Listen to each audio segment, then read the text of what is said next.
So hello everyone, this is my fresh harvest potatoes.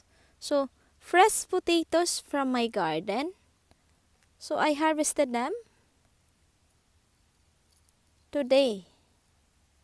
So look at that.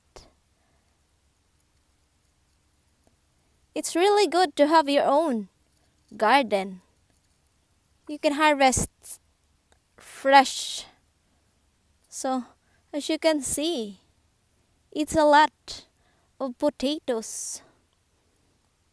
So this is my potatoes this year. So every year I planted potatoes. It's good that you have your own. So as you can see, so lovely potatoes, fresh. It's 3 different varieties, but only 2 colors.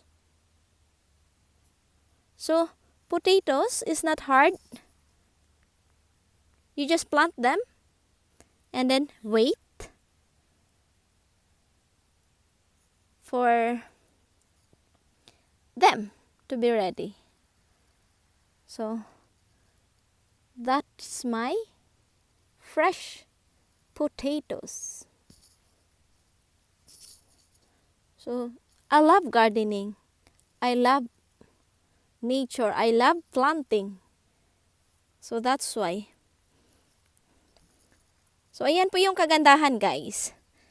Pag love mo ang magtanim, so you really harvest the blessings. So such a lovely blessings from the nature. So plant and you will harvest. So literal nga talaga, guys, na pag may tanim, may aanihin. O di ba? Fresh na fresh. Organic pa yan, guys. So lovely. Potatoes.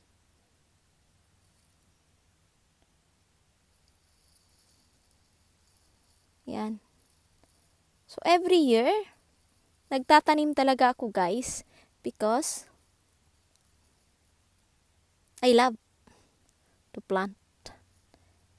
And it's yummier if your own harvest.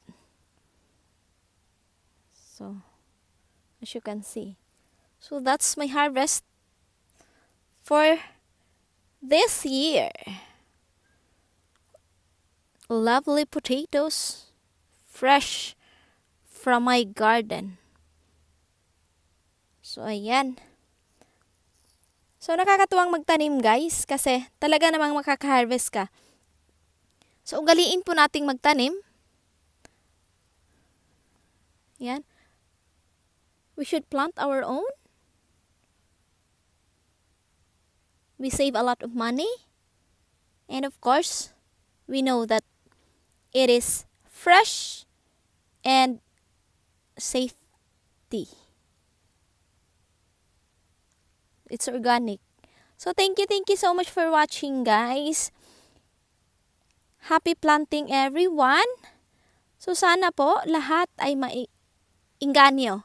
So ma-encourage kayong magtanim para naman makaharvest kayo ng sarili nyong kakainin. So pag may tanim talaga, guys, may aanihin. So such a lovely blessings. So thank you so much for watching. God bless everyone. Happy planting!